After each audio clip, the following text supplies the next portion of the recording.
Hi, I'm Sheridan. I'm one of the clinic Admiral nurses.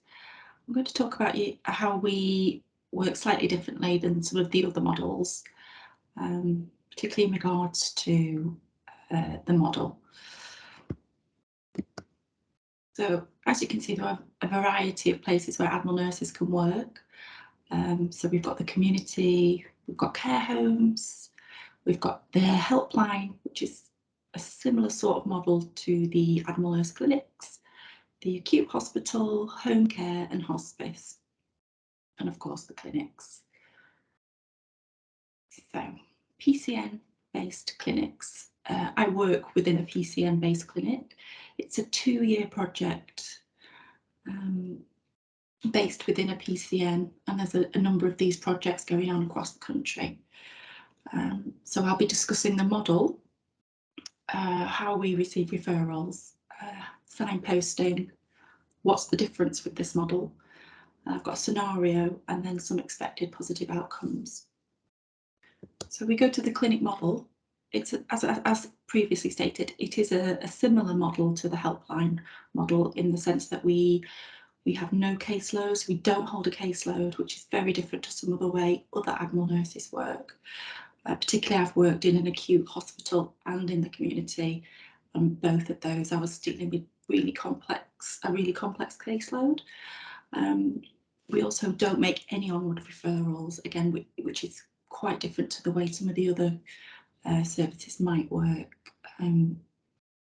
This is because of GDPR. Because I work for Dementia UK, there's some rules, tight guidelines around GDPR, and the fact that I haven't got the NHS email address as well. And it's very much service user led, so it's on a need basis.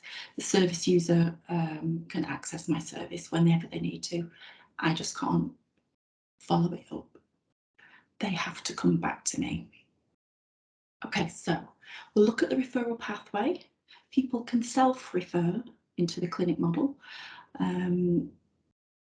So it's a quite simple way of doing that. There's just a number that they can refer to or an email address. Then we've got the GP referral. Again, I can't take much details from a GP. They just have to give me a name and a number, and then I will get the rest of the details from talking to the person.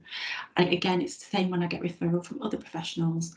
I can't have too much information because of the GDPR. So they give me a name and a number, I call the person and I get them the rest of the information that I need. And obviously the person has to meet the criteria. So that's something I will always check when a fellow professional sends me a referral. The criteria is that they have to be within a carer within the PCN of somebody with dementia. Okay, so signposting. Because we can't make onward referrals, signposting is really, really important. So that understanding of local services is key, really. And what can be really helpful for the carer is that pass my knowledge of local services onto them, empowering them to seek support from the most appropriate services for them. Okay, so what is the difference? So as I stated before, we don't hold a caseload. So some of the other ways of working for Admiral nurses is that we do hold caseloads. We hold really complex caseloads. But for clinic Admiral nurses, we don't hold a caseload. Again, this is very much because of GDPR. There are some benefits to not holding a caseload because it means that we can be really responsive to people that need to see us or want to speak to us. And we get to see people a lot more quickly, so we don't build up a waiting list in the same way. It's clinic based. We don't do any home visits. So if people want a face-to-face, they have to come into the GP surgery to see us.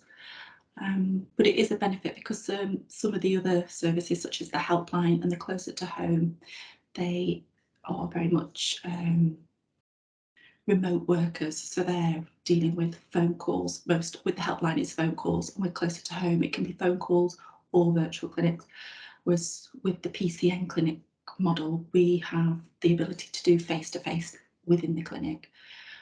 We all have clinics within our GP practices, And again, as I stated earlier, it's service user led, so it's on a need basis. So if a person wants to come and see me again, they can.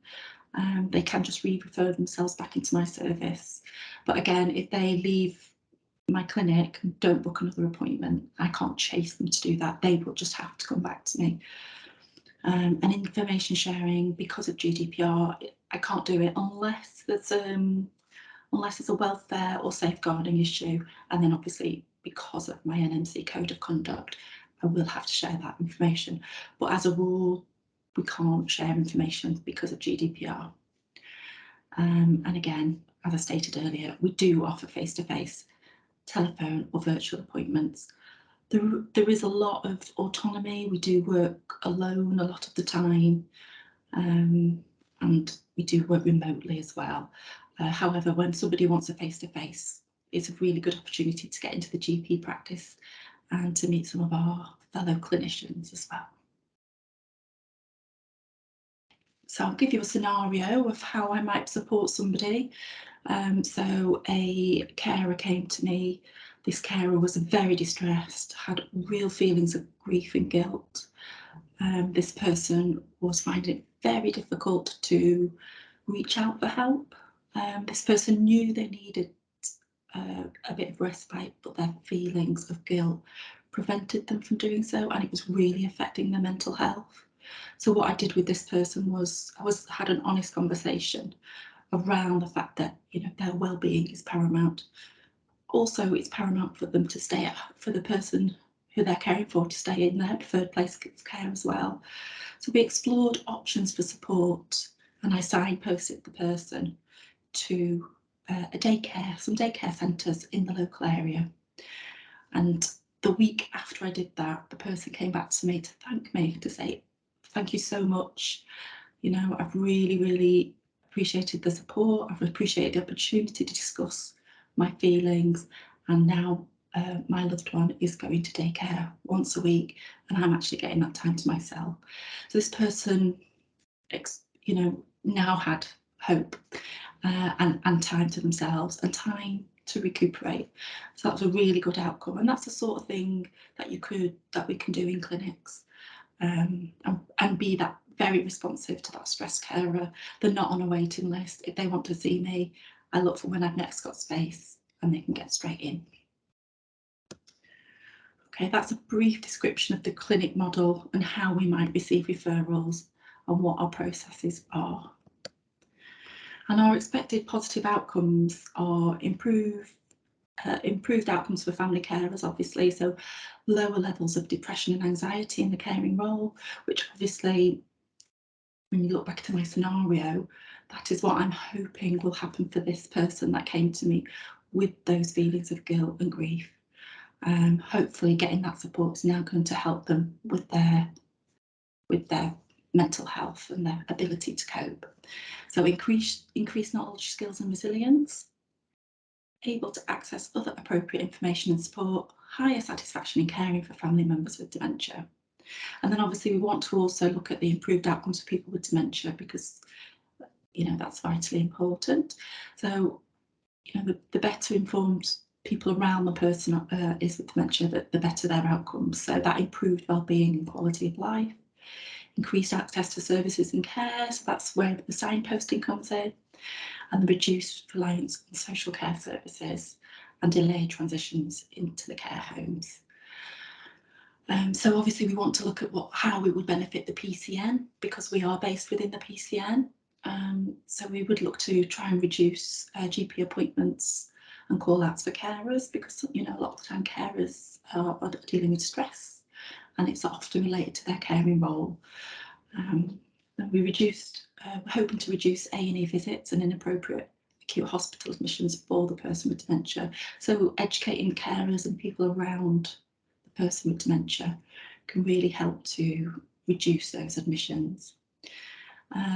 Reduced use of formal social care services, delayed transition into care homes and better support for professionals. So whilst I'm a clinic Admiral nurse, part of my role, as with every other Admiral nurse out there, part of my role is still to do that best practice and education. So I do still get involved with a lot of education for professionals and support. So I am working with some carers organisations in the local area and things like that to ensure that their staff are also more gemmed up with the knowledge around dementia and dementia care.